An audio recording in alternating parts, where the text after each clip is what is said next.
Hello student, मैं रजनीश शर्मा, निर्माण GS academy में आपका स्वागत है। ठीक है, जैसे कि हम आज बायोलॉजी पर बात करेंगे कि बायोलॉजी पर बात करने के बाद कोई भी एक चैप्टर उठाएंगे, उसको देखेंगे। बायोलॉजी में बेसिकली अगर बात की जाए तो 15 चैप्टर हैं, 15 से 16 सिस्टम बनते हैं पूरी बायोलॉजी में। ठीक है, बायोलॉजी पहले है क्या, बायोलॉजी की एक पहले डेफिनेशन जान लेते हैं अपन, इसके बाद बायोलॉजी पर बात करेंगे। ठीक है, अगर मैं बायोलॉजी की बात करूं तो बायोलॉजी, ठीक है, बायोलॉजी दो शब्दों से मिलकर बना है, पहला बायो और दूसरा लॉजी। ठीक है, बायो का अर्थ होता है जीवों का और लॉजी से आपका एक शब्द बनता है LOGOS, लॉजिस अर्थात अध्ययन, अर्थात बायोलॉजी के अंतर्गत जीवों का अध्ययन किया जाता है। ठीक है, अब बायोलॉजी में अगर देखा जाए तो 15 से 16 सिस्टम ऐसे बनते हैं जो आपके एग्जाम की दृष्टि से बहुत ही महत्वपूर्ण होते हैं। ठीक है, उन सिस्टमों में हम एक एक करके सिस्टम पढ़ेंगे। जो हमारा सबसे पहला सिस्टम होगा वो हम लेंगे ब्लड को। ठीक है, ठीक है, बात करते हैं एक सिस्टम की। सबसे पहले मैं पहला चैप्टर हमारा है ब्लड, जिसको अपन बोलते हैं रक्त। ठीक है, ब्लड की अगर बात की जाए तो ब्लड एक प्रकार का ऊतक है, टिश्यू, इसको इंग्लिश में टिश्यू बोला जाता है, टिश्यू। ब्लड एक प्रकार का ऊतक है, और कैसा ऊतक है? ब्लड एक प्रकार का है आपका तरल संयोजी ऊतक। तरल संयोजी ऊतक का मतलब है लिक्विड कनेक्टिंग टिश्यू, तरल संयोजी ऊतक।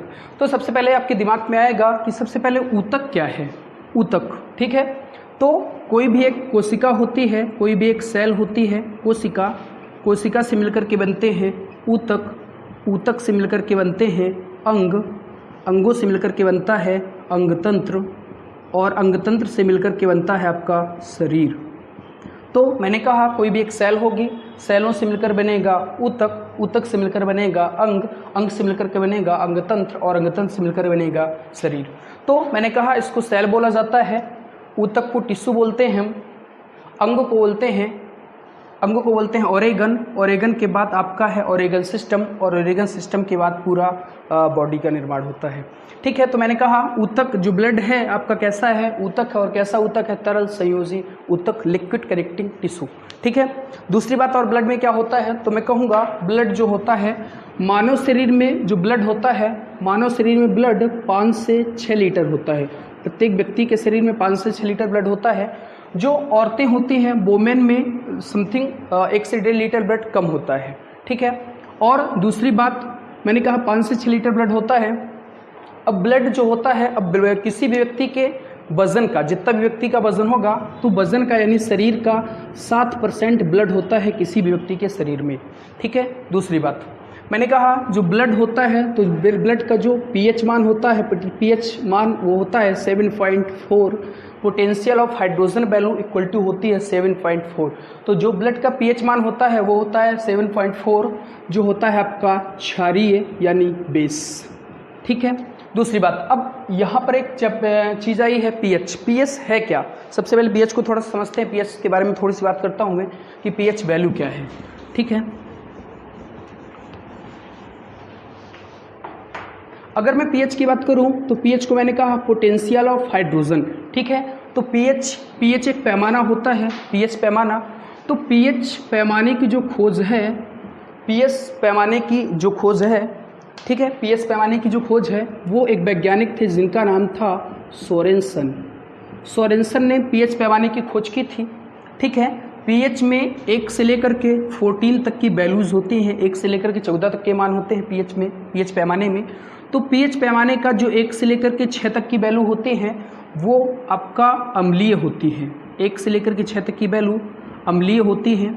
जो आपका 6 से यहाँ पर 6.9 तक जाएगा, यहाँ पर जो 7 होता है तो वो होता है आपका न्यूट्रल। न्यूट्रल का मतलब होता है उदासीन, मतलब होता है जिसका कोई भी स्वाद ना मिले, उदासीन, नाम आपको अम्ल का पता चले न क्षार का पता चले। ठीक है, और जो 7 से लेकर के 7 के बाद 7.1 से लेकर के 14 तक की वैल्यू होती है वो होती है क्षारीय यानी बेस। ठीक है, तो मैंने कहा ब्लड में 1 से लेकर के 6.9 तक की जो वैल्यू होती है वो होती है अम्लीय यानी एसिडिक होता है।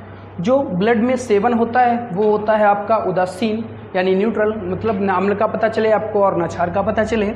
और 7 से लेकर के 7.1 से लेकर के 14 तक की जो वैल्यू होती है वो होती है क्षारीय यानी बेस। ठीक है, यहाँ पर मैं कहूँगा जो जल होता है हमारा, जल जब हम पीते हैं तो जल का हमें पता नहीं चलता है कि अम्ल है कि क्षार है, अतः जल की जो pH वैल्यू होती है वो कितनी होती है 7। तो मैंने कहा कि जो ब्लड की pH वैल्यू होती है वो होती है 7.4। 7.4 का मतलब है आपका कैसा, क्षारीय होता है आपका ब्लड। ठीक, इसके बाद बात करते हैं और चीज़ें ब्लड में क्या होती हैं। ठीक है, यहाँ पर देखें,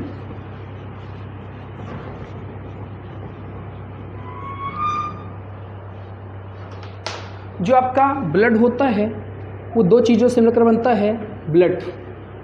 उसमें दो चीज़ें होती हैं, एक होती है ब्लड में आपका प्लाज्मा, दूसरा होता है रुधिराणु। प्लाज्मा को प्लाज्मा ही कहा जाता है। ये जो होता है प्लाज्मा जो होता है ब्लड का तरल भाग होता है, तरल भाग होता है आपका ब्लड का तरल भाग प्लाज्मा होता है। और रुधिराणु को मैं कहूँगा ब्लड प्लेटलेट्स। अब प्लाज्मा में क्या होता है, तो प्लाज्मा जो होती है, जो ब्लड में 55% 55% जो होती है प्लाज्मा होती है, और इस रुधिराणु में आपका ब्लड में जो रुधिराणु होता है इसका जो भाग होता है ये होता है 45% यानी 45%। अब इस प्लाज्मा में प्लाज्मा 55% है तो अपने आप का 100% होगी, तो इस प्लाज्मा में जो होता है 100% मानेंगे उसको 55% को अपने आप का, तो प्लाज्मा में होता है 90% जो होता है जल होता है। ठीक है, इसी प्रकार प्लाज्मा में 7% जो होती है वो होती है प्रोटीन। प्लाज्मा में 0.9% जो होता है वो होता है लवण यानी साल्ट, और इसी प्लाज्मा में 0.1% जो होता है वो होता है ग्लूकोज। और जो भी पार्ट बचता है वो 2% जो होता है अन्य पदार्थ पाए जाते हैं इसी प्लाज्मा में। अब इस मैं रुधिराणु की बात करूं जिसको इंग्लिश में हम ब्लड प्लेटलेट्स कहते हैं, इस रुधिराणु होता है ब्लड का कितना 45% तो इस 45% में आपका क्या होगा, इस 45% में आपका आरबीसी भी होगी, डब्ल्यूबीसी भी होगी और प्लेटलेट्स भी होगी। प्लेटलेट्स एक एक से बात करेंगे हम इनकी। तो मैंने कहा कि जो ब्लड होता है, ब्लड दो पार्ट होते हैं ब्लड के, एक प्लाज्मा होता है और दूसरा रुधिराणु होता है। प्लाज्मा जो होती है ब्लड का 55% प्लाज्मा होती है, ब्लड का 45% 45% जो होता है रुधिराणु यानी ब्लड प्लेटलेट्स होता है। ठीक है, इसी में मैंने कहा कि 55% अपने आप का 100% होगी, अतः प्लाज्मा में 90% जल होता है, 7% प्रोटीन होती है, 0.9% लवण होते हैं, 0.1% ग्लूकोज होता है और शेष पदार्थ बहुत ही कम मात्रा में पाए जाते हैं। इसी प्रकार इसमें रुधिराणु में आरबीसी भी होगी, डब्ल्यूबीसी भी होगी और प्लेटलेट्स भी होगी। ठीक, अब बात करते हैं, जैसे 90% जल मैंने कहा तो जल तो सबको पता है। बात करते हैं प्रोटीन, तो आपके दिमाग में एक प्रश्न आना चाहिए कि प्रोटीन होती है, कौन कौन सी वो प्रोटीन होती है। तो मैं बात करता हूँ प्रोटीन की। देखें, तो ब्लड में जो है प्रोटीन की बात की, तो ब्लड में जो प्रोटीन होती है, तो मैंने कहा जो ब्लड में प्रोटीन होती है वो होती है 3 प्रकार की ब्लड। मैंने कहा ब्लड में प्रोटीन कितने परसेंट, 7% होती है। और कौन कौन सी होती है, एक होती है ग्लोबुलिन, दूसरी होती है एल्ब्यूमिन, तीसरी होती है फाइब्रिनोजेन।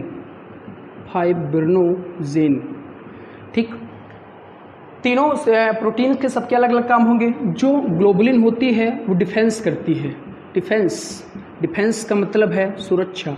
ग्लोबुलिन जो होती है आपकी सुरक्षा मैकेनिज्म का काम करती है आपकी ग्लोबुलिन प्रोटीन। जो एल्ब्यूमिन होती है वो आपका ओस्मोटिक बैलेंस का मतलब है परासरणीय दाब का नियंत्रण करती है। ओस्मोटिक बैलेंस यानी परासरणीय दाब का नियंत्रण करती है एल्ब्यूमिन। ये परासरणीय दाब का मतलब क्या है, या ब्लड में जो सोडियम पोटेशियम जो अन्य पदार्थ पाए जाते हैं, तो सोडियम पोटेशियम खनिज लवण जो होंगे इनको सबको बना के रखने का काम करती है एल्ब्यूमिन करती है। तीसरा मैंने कहा फाइब्रिनोजेन, तो फाइब्रिनोजेन का जो वर्क होता है वो होता है आपका ब्लड क्लॉट। ब्लड क्लॉटिंग काम होता है। फाइब्रोनोजन का ब्लड क्लॉटिंग का मतलब है रक्त का थक्का जमाना। डायरेक्ट आपसे प्रश्न पूछे जाएंगे, रक्त का थक्का जमाने के लिए कौन सी प्रोटीन आवश्यक होती है, तो वो होती है आपकी फाइब्रोनोजन। और आपका किसका भाग होती है, ये मैंने आपको बताया कि प्लाज्मा का भाग होती है। तो प्लाज्मा में जो 7% प्रोटीन थी उसको हमने प्रोटीन को 3 भागों में मैंने बताया कि कौन कौन सी होती है। ग्लोबुलिन होती है, एल्ब्यूमिन होती है, फाइब्रोनोजन होती है। जो ग्लोबुलिन होती है वो डिफेंस यानी सुरक्षा का काम करती है, मैकेनिज्म बना के रखती है। जो एल्ब्यूमिन होती है वो आपका ऑस्मोटिक बैलेंस यानी परासरणीय दाब का नियंत्रण करती है। परासरणीय दाब मतलब सोडियम पोटेशियम जो पदार्थ अन्य चीज़ें ब्लड में पाई जाती हैं उनका कम्बिनेशन बना के रखने का काम है आपका एल्ब्यूमिन का। जो तीसरी प्रोटीन है उसका नाम है फाइब्रोनोजन। फाइब्रोनोजन आपका ब्लड क्लॉटिंग यानी रक्त का थक्का जमाने का काम करती है आपका कौन, फाइब्रोनोजन। अब इसके बाद बात करता हूँ मैं दूसरे चैप्टर की। तो ये तो मैंने बात की आपकी ब्लड में जो आपका प्लाज्मा पाया जा रहा था, प्लाज्मा के बारे में मैंने आपको बताया। प्लाज्मा के बाद जो दूसरा वाला पार्ट था उसमें दूसरे वाले पार्ट को मैंने आपको बताया था ब्लड का, वो था आपका ब्लड प्लेटलेट्स। ब्लड प्लेटलेट्स, तो ब्लड प्लेटलेट्स में पहला मैंने ब्लड प्लेटलेट्स की बात करते हैं हम, उसका नाम है आरबीसी। ठीक है, आरबीसी होती है, डब्ल्यूबीसी होती है, प्लेटलेट्स होती हैं। तो हम एक एक से पढ़ेंगे। पहले हम बात करते हैं किसके बारे में, आरबीसी के बारे में। ठीक, देखें जो आरबीसी होती है इसका फुल फॉर्म अगर मैं कहूँ तो इसका फुल फॉर्म होता है रेड ब्लड कार्पसस। रेड ब्लड कार्पसस का मतलब है रेड ब्लड कार्पसस। रेड ब्लड कार्पसस का मतलब है लाल रक्त कणिकाएं, इनको कहा जाता है लाल रक्त कणिकाएं। रेड ब्लड कार्पसस मतलब लाल रक्त कणिकाएं। जो आरबीसी होती है लाल रक्त कणिकाएं, मैंने कहा आरबीसी का जो दूसरा नाम होता है, कभी कभी पूछा जाता है इनका जो अन्य नाम होता है, इनका अन्य नाम, तो आरबीसी का जो अन्य नाम होता है वो होता है आपका एरिथ्रोसाइट, एरिथ्रोसाइट्स। आरबीसी का जो अन्य नाम होता है वो होता है एरिथ्रोसाइट्स। तो हमेशा कुछ शब्द मिलते हैं, जैसे मैंने कहा आरबीसी का जो नाम होता है एरिथ्रोसाइट होता है। तो आरबीसी बनने को कहा जाएगा, आरबीसी जो बनने की क्रिया है शरीर के अंदर, तो आरबीसी बनने की क्रिया को कहा जाएगा एरिथ्रोसाइटोसिस, साइटोसिस। और आरबीसी की यदि कमी हो जाएगी, आरबीसी की कमी को कहा जाएगा शरीर में एरिथ्रोसाइटोपिनिया। मतलब कहीं पर यदि आपको सिस लगा मिले तो सिस का अर्थ होता है बनना। अगर किसी भी शब्द में लास्ट में सिस लगा है इसका मतलब है निर्माण हो रहा है। तो आरबीसी को निर्माण को कहा जाएगा एरिथ्रोसाइटोसिस, और आरबीसी की कमी को कहा जाएगा एरिथ्रोसाइटोपिनिया, क्योंकि पीनिया का अर्थ ही होता है आपका क्या, कमी। ठीक है, पीनिया का अर्थ होता है कमी। ठीक, इसके बाद देखते हैं। मैंने कहा जो आरबीसी होंगी, तो मैंने बताया कि आरबीसी बनने को एरिथ्रोसाइटोसिस, आरबीसी की कमी को एरिथ्रोसाइटोपिनिया कहा जाता है। आपके दिमाग में एक और प्रश्न आना चाहिए कि आरबीसी का आकार कैसा होगा, कैसी होगी आरबीसी। तो आरबीसी का जो आकार होता है, आरबीसी का जो आकार होता है वो होता है उभयातल, उभयावतल, इसको बाइकॉनकेव कहा जाता है। और दूसरा होता है गोलाकार, मतलब राउंडेड। तो बाइकॉनकेव ऐसे होती है जैसे लेंस होते हैं बाइकॉनकेव, और गोलाकार मतलब राउंडेड। तो जो आरबीसी का आकार होता है वो उभयातल यानी बाइकॉनकेव और गोलाकार यानी राउंडेड होता है। दूसरी बात, आरबीसी की जो संख्या होती है, आरबीसी की जो मानव शरीर में संख्या होती है वो होती है 5 से लेकर 5.5 मिलियन। 3 इकाइयाँ आपने पढ़ी होंगी, एक मिलियन होती है, एक बिलियन होती है, एक ट्रिलियन होती है। ठीक, मैंने कहा 3 इकाइयाँ होती है, एक मिलियन, बिलियन और ट्रिलियन। मिलियन में एक बना करके 6 जीरो रखेंगे आप, 1 2 3 4 5 6 मिलियन। बिलियन में एक बना करके आप 3 जीरो बढ़ाते चलेंगे, 3 3 3। और यहाँ पर एक बना करके आप 1 2 3 3 3 3, मतलब इसमें 6 जीरो, इसमें 9 जीरो और इसमें 12 जीरो। तो मिलियन, बिलियन और ट्रिलियन। तो मैंने कहा कि आरबीसी की जो संख्या होती है वो होती है 5 से लेकर 5.5 मिलियन होती है।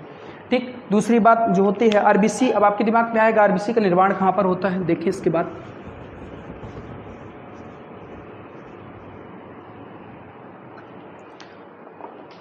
आरबीसी का जो निर्माण है वो होता है आपका अस्थि मज्जा में। अस्थि मज्जा यानी इंग्लिश में इसको कहा जाता है बोन मैरो। आरबीसी का निर्माण अस्थि मज्जा में होता है, यकृत में होता है, लीवर और अस्थि मज्जा दोनों में होता है।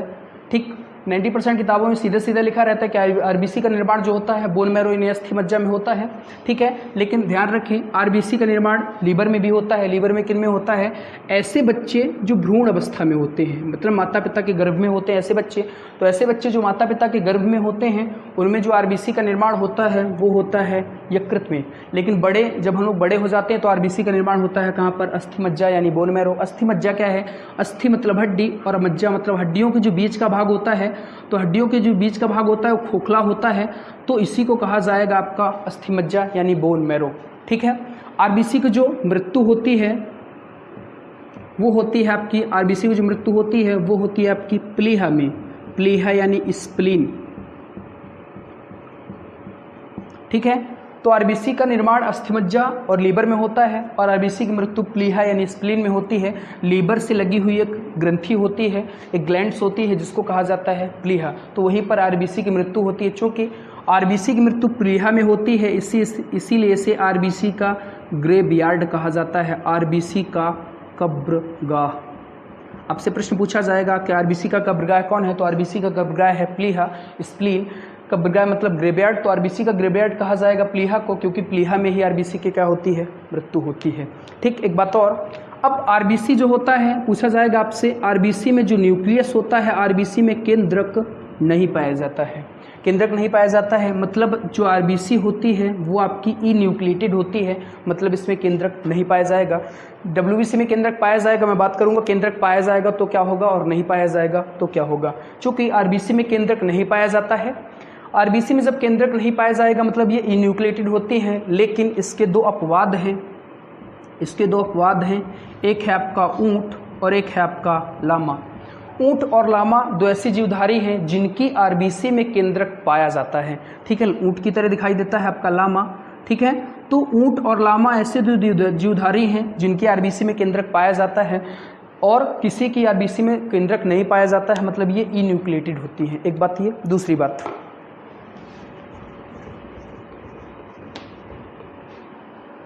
और आरबीसी में क्या हो सकता है? देखें आरबीसी जो होती है, आरबीसी का रंग जो होता है, आरबीसी का रंग यानी कलर जो होता है लाल होता है, हमें सबको पता है लाल रक्त गणिकाएं हैं अतः इनका कलर लाल होगा। आरबीसी का रंग लाल क्यों होता है? लाल रंग होने का कारण है, आपने सुना होगा कि हीमोग्लोबिन पाया जाता है, हीमोग्लोबिन के कारण जो आरबीसी का रंग होता है वो लाल होता है। क्यों? अब हीमोग्लोबिन की अगर मैं बात करूं तो हीमोग्लोबिन के कारण लाल रंग होता है। हीमोग्लोबिन में ऐसा क्या पाया जाता होगा? तो हीमोग्लोबिन में हीम नामक वर्णक पाया जाता है। हीम नामक वर्णक मतलब पिगमेंट, हीम नामक वर्णक पाया जाता है और इसमें ग्लोबिन नामक प्रोटीन पाई जाती है। ग्लोबिन, हीम नामक वर्णक और ग्लोबिन नामक प्रोटीन पाई जाती है और इस हीम नामक वर्णक में पाया जाता है आयरन, आयरन इन लोहा, आयरन पाया जाता है। आयरन, इस हीम नामक वर्णक में आयरन पाया जाता है और आयरन का रंग होता है लाल, इसीलिए आरबीसी का रंग कैसा होता है? लाल। कभी कभी प्रश्न पूछा जाता है कि कौन सी फॉर्म पाई जाती है आयरन की, तो आयरन की जो होती है वो पाई जाती है फेरिक फॉर्म। आरबीसी में आयरन की फेरिक फॉर्म पाई जाती है, ठीक। तो आरबीसी का रंग लाल होता है, लाल रंग होने का कारण है हीमोग्लोबिन पाया जाता है। हीमोग्लोबिन में ऐसा क्या पाया जाता है? तो हीमोग्लोबिन में हीम नामक वर्णक यानी पिगमेंट पाया जाता है। वर्णक ऐसी चीजें हैं जो कलर देने का कार्य करती हैं, जैसे आपने देखा होगा टमाटर का लाल रंग होता है लाइकोपीन वर्णक के कारण, ठीक है। तो वर्णक जो पिगमेंट होते हैं कलर देने का कार्य करते हैं, इसीलिए हीम नामक वर्णक पाया जाता है इस हीमोग्लोबिन में और ग्लोबिन नामक प्रोटीन पाई जाती है। इस हीम वर्णक में आयरन पाया जाता है, आयरन मतलब लोहा और लोहे का रंग होता है लाल, इसीलिए आरबीसी का रंग होता है इस हीमोग्लोबिन में आयरन के कारण होता है लाल। और आयरन की कौन सी फॉर्म है? फेरिक फॉर्म पाई जाती है आरबीसी में। दूसरी बात, और आरबीसी क्या प्रश्न पूछे जा सकते हैं? आरबीसी में और क्या होता है? आरबीसी आपने पढ़ा होगा कि आरबीसी जो होती है जब हम सोते हैं तो सोते समय हमारी आरबीसी कम हो जाती है। सोते समय आरबीसी यानी ब्लड आरबीसी की संख्या हो जाती है 5% कम हो जाती है। और जब हम 4200 मीटर की ऊंचाई पर जाते हैं, 4200 मीटर की ऊंचाई पर जब हम जाएंगे तो हमारी आरबीसी 30% जो होती है क्या हो जाती है? वृद्धि हो जाती है। ये क्या हो रही है? कम हो रही है। तो सोते समय आरबीसी 5% कम हो जाती है और 4200 मीटर की ऊंचाई पर जाने पर आरबीसी में 30% की वृद्धि हो जाती है। इसके पहले एक बार और देख लेते हैं, फिर मैं बात करता हूं इसकी। आरबीसी का काम क्या है, क्या वर्क करती है हमारे शरीर में आरबीसी? आरबीसी का जो काम होता है वो होता है ऑक्सीजन और कार्बन डाइऑक्साइड का परिवहन करना, मतलब ऑक्सीजन ले जाना और कार्बन डाइऑक्साइड शरीर से बाहर निकालना। ये काम किसका है? आरबीसी का काम है। तो मैंने कहा कि आरबीसी जो होती है ऑक्सीजन और कार्बन डाइऑक्साइड का परिवहन करने का काम करती है, ऑक्सीजन और कार्बन डाइऑक्साइड लाने ले जाने का काम कर रही है। सोते समय जो आरबीसी होती है 5% कम हो जाती है और 4200 मीटर की ऊंचाई पर जाने पर 30% वृद्धि हो जाती है। अब ये इसका कारण क्या है? इसका कारण आपने देखा होगा कि जब हम लोग पहाड़ की ऊंचाई पर चढ़ते हैं तो आरबीसी, हमारा चेहरा लाल हो जाता है, पूरे आँख कान लाल हो जाते हैं, रेड हो जाते हैं। इसका कारण क्या है? तो देखिए ध्यान से सुने। मैंने कहा जब हम लोग धरती पर रहते हैं तो मान लीजिए मैं एक एग्जाम्पल देता हूँ। धरती पर, पृथ्वी पर रहने के लिए हमें जो ऑक्सीजन की आवश्यकता पड़ती है, हम लोग आराम से सांस ले पाते हैं, लेते रहते हैं सांस। तो मान लीजिए मैं एग्जांपल देता हूं कि कोई एक व्यक्ति है यहाँ पर और उस व्यक्ति को पृथ्वी पर रहने के लिए 30% ऑक्सीजन की ज़रूरत है, 30% ऑक्सीजन की ज़रूरत है। जब वो व्यक्ति ऊंचाई पर यानी पहाड़ पर जाएगा, मान लीजिए यहाँ पर पहाड़ पर गया, तो यहाँ पर ये व्यक्ति आराम से 30% ऑक्सीजन ले पा रहा था क्योंकि यहाँ पर ऑक्सीजन पर्याप्त मात्रा में है। जैसे जैसे हम पहाड़ की ऊंचाई पर चलेंगे जाते हैं तो ऑक्सीजन क्या हो जाती है? कम होती जाती है। जब ऑक्सीजन कम होती जाती है तो हमें क्या है? हमें तो 30% ऑक्सीजन चाहिए, नहीं तो हम जिंदा नहीं रह पाएंगे। तो यहाँ पर व्यक्ति जब 30% ऑक्सीजन की डिमांड करता है, चूंकि यहाँ पर ऑक्सीजन की क्या है? कमी। ऑक्सीजन की कमी है तो बार बार व्यक्ति जल्दी जल्दी सांस लेगा और ऑक्सीजन लाने ले जाने का काम किसका है? आरबीसी का है। और आरबीसी का रंग कैसा होता है? लाल। इसीलिए बार बार, चूंकि ऑक्सीजन की कमी के कारण क्या होता है? ऑक्सीजन की कमी के कारण हमें ऑक्सीजन पर्याप्त मात्रा में नहीं मिलती है और हम बार बार सांस लेते हैं और ऑक्सीजन के लिए काम करती है हमारी आरबीसी, और आरबीसी का रंग होता है लाल।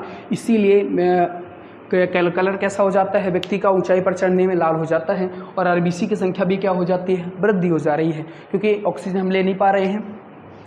तो आरबीसी की संख्या जो है ज्ञात कैसे करते हैं? अब आरबीसी की वृद्धि हुई आपको कैसे पता चला? तो आरबीसी ज्ञात करते हैं हम, एक मीटर होता है उसका नाम है हीमोसाइटोमीटर। आरबीसी की संख्या वृद्धि हुई है तो आरबीसी की संख्या में वृद्धि हुई है कैसे ज्ञात करेंगे? हीमोसाइटोमीटर की सहायता से आरबीसी की संख्या में वृद्धि का अनुमान लगाते हैं। और किसी व्यक्ति में आरबीसी की मात्रा बढ़ गई है तो आरबीसी बढ़ने को कहा जाता है पॉलीसाइथीमिया। आरबीसी बढ़ने को कहा जाएगा पॉलीसाइथीमिया। ठीक, तो यहाँ पर ये बातें मैंने जर्नल फैक्ट बहुत सारी ऐसी बातें बताई हैं आरबीसी के बारे में। आशा है कि आपको ये चैप्टर समझ में आया होगा।